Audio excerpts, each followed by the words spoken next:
पानी साफ हो, और पानी साफ के साथ साथ जो तली हुई चीजें हैं, चिकनी चीजें हैं, वो सब इस पेपर से हटा दी जाती हैं, यानी कि पानी को साफ कर दिया जाता है। पानी को आप दो तरीके से रख सकते हैं, मैं आपको दिखा दूं। एक आप इसमें रख सकते हैं भगोने में, और इसके नीचे एक बाल्टी, थाली या टप या इस तरह को रख दें ताकि पानी इसका बाहर ना गिरे। और दूसरा, आप बकेट भर के भी रख सकते हैं। तो दोनों ही एक्सपेरिमेंट से आप कर सकते हैं, कोई दिक्कत वाली बात इसमें नहीं है। अब इसको साफ कैसे करना है तो मैं आपको दिखा देता हूं, थोड़ा सा साफ करते हुए। चलिए, तो मैं आपको दिखा देता हूं। इसको लीजिए और पेपर पर, किसी भी चीज का पेपर लीजिए, और उस पेपर को भी देख लूं। अगर आप ध्यान से देखेंगे तो इसमें बहुत सारे डस्ट पार्टिकल्स आ जाते हैं। उनको साफ करने का तरीका ये है कि आप इस पेपर को इस पर, और जितने भी डस्ट पार्टिकल्स होंगे सब इस पेपर पर आ जाएंगे। अब आपका ये पानी बिल्कुल साफ हो गया, नीट एंड क्लीन। अब आपको क्या करना है, इस पानी में आपको 1-2 मिनट के लिए आंखें खोलनी है, पूरी तरह से पानी में डुबोना है। और पानी भरा हुआ इसलिए है कि इसमें पानी में आंखें डालेंगे तो पानी बाहर निकलेगा, तो वो सब थाली में आ जाएगा। आर्किमिडीज का सिद्धांत के अनुसार, है ना, अपने हटाए गए द्रव के भार के बराबर कमी हो जाती है।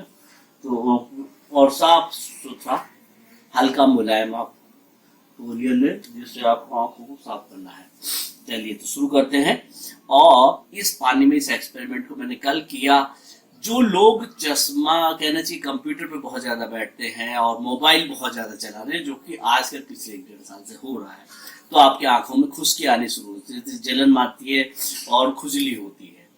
तो ये दर्द होता है क्योंकि कम से कम 10-10, 15-15 घंटे आप अपनी आंखों के सामने मोबाइल की स्क्रीन को रख रहे हैं। ऐसे में आंखों को थकान बहुत ज्यादा हो जा रही है और आप उसका समाधान नहीं कर पा रहे हैं। तो क्या करेंगे आप?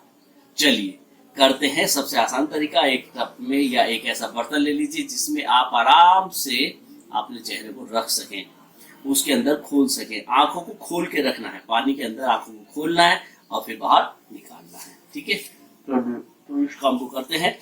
और हम अब आप करते हैं, मैंने बचपन में किया था, कल भी किया, आंखों को कुछ राहत मिली और फिर पुतलियों पर जो असर था वो कम धीरे धीरे होने लगा।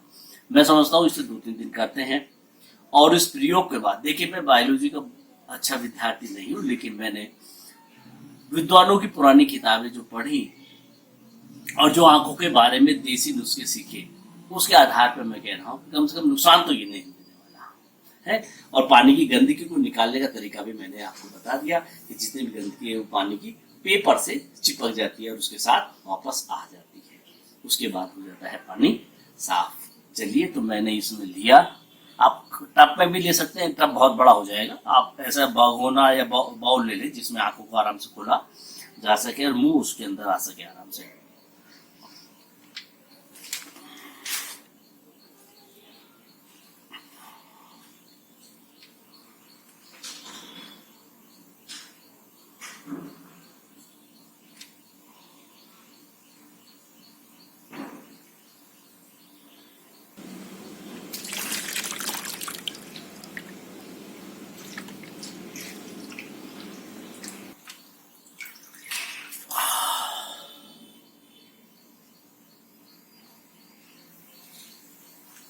एक बार को आपको लगेगा कि आंखों में खुजली सी हो रही है, लेकिन इसका मतलब ये नहीं है कि आप इसे छोड़ दें। उसके बाद पूरे दिन भर कितना आराम रहता है ये मैंने महसूस किया है कल। तो एक बार फिर मैं पानी में करता हूँ इसे और कुछ देर के लिए फिर रखता हूँ और आंखों की पुतली को घुमा कर देखता हूँ, शायद साफ हो जाए।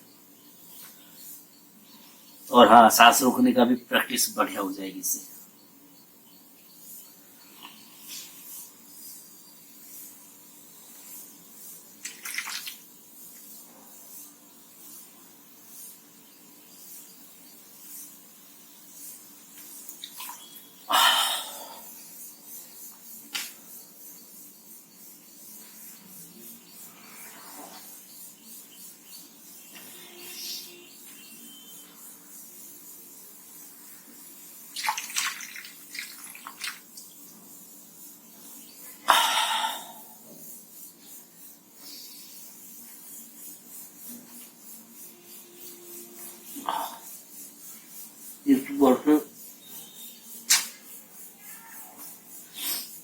थोड़ा सा आंखों में अभी थोड़ी सी खुजली है, उसके बाद आप ड्रॉप भी डाल लीजिए, कोई दिक्कत नहीं है।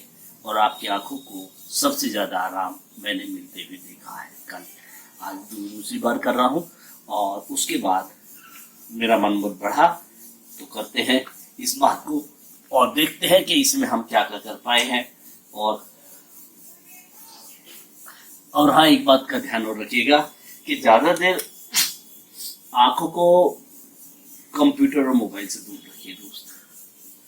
हम आंखों को चलाते थे, देखते थे दूर तक और आंखों को इस तरह से प्रैक्टिस करते थे, कुछ एक्सरसाइज भी करते थे। सुबह जब हम उठते हैं तो हाथों को मलते हैं और मलने के बाद में फिर हम आंखों से इसको ऐसे कर लेते हैं। तो इस प्रकार से भी आंखों को आराम मिलता है। लेकिन गर्म पानी का और ठंडे का एक साथ मत करिए, अलग अलग रखिए। कुछ लोग आंखों पे खीरा रखते हैं तो आंखों की पुतलियों के अंदर की जो लालिमा है वो कम हो जाती है, उससे भी फर्क पड़ता है। आपकी आंखें बहुत अच्छी हो जाती हैं, ये बहुत अच्छी बात है। तो ये एक अच्छा और समझदारी का तरीका है, आप लोग अपनी आंखों को बढ़िया कर सकते हैं। तो ये बात बिल्कुल सही है और आप करते रहिए। और हाँ यार, मुझे पता है कि गांधी जी ने एक्सपेरिमेंट विद बॉडी किया था। चीजों को प्रैक्टिकल करके देखते रहना चाहिए, समझते रहना चाहिए और उसका आनंद भी उठाते रहना चाहिए। यकीन मानिए कुछ ना कुछ तो होता ही है। मैंने कल करा और तब मेरा मनोबल बढ़ा और मुझे लगा कि मुझे ये करना चाहिए, इसलिए फिर मैंने इसको करा और मैंने महसूस किया कि ये बिल्कुल सही है। तो आप भी करते रहें और इन सारी चीजों के साथ में ध्यान भी रखें कि आंखों पर इस तरह का कोई भी दूसरों के कहने के आधार पर ना करें।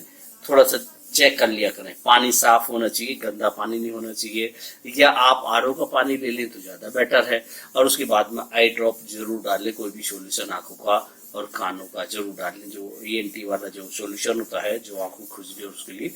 तो उससे क्या होगा कि आपकी आंखों की जो गंदगी और थकान है खास तौर से उनके लिए है। मैं नहीं कह रहा कि ये ब्लैक फंगस और फलाना फंगस को दूर करेगा, लेकिन मुझे इतना पता है कि आंखों को आराम इससे जरूर मिलता है। और जब आंखों को आराम मिलता है तो आदि बीमारियां तो वैसे ही दूर हो जाती हैं। आज के लिए हम इस बात को करते हैं यही समाप्त और आपसे रहते हैं। खुश रहिए, मस्त रहिए और स्वस्थ रहिए। इसी आशा के साथ ये नारा हम लोगों ने इस लॉकडाउन में निकाला। मस्त रहो, खुश रहो और स्वस्थ रहो। नमस्कार। ये आंखें हैं और बदलाव यानी कि पानी में धोने के बाद की आंखें। अब ये थक जाएंगी जब ये मोबाइल और कंप्यूटर पर बैठेंगी। तो नेचुरली है, अगर आप भी मोबाइल और कंप्यूटर के साथ बैठते हैं तो आंखों को आराम भी दीजिए पानी के साथ।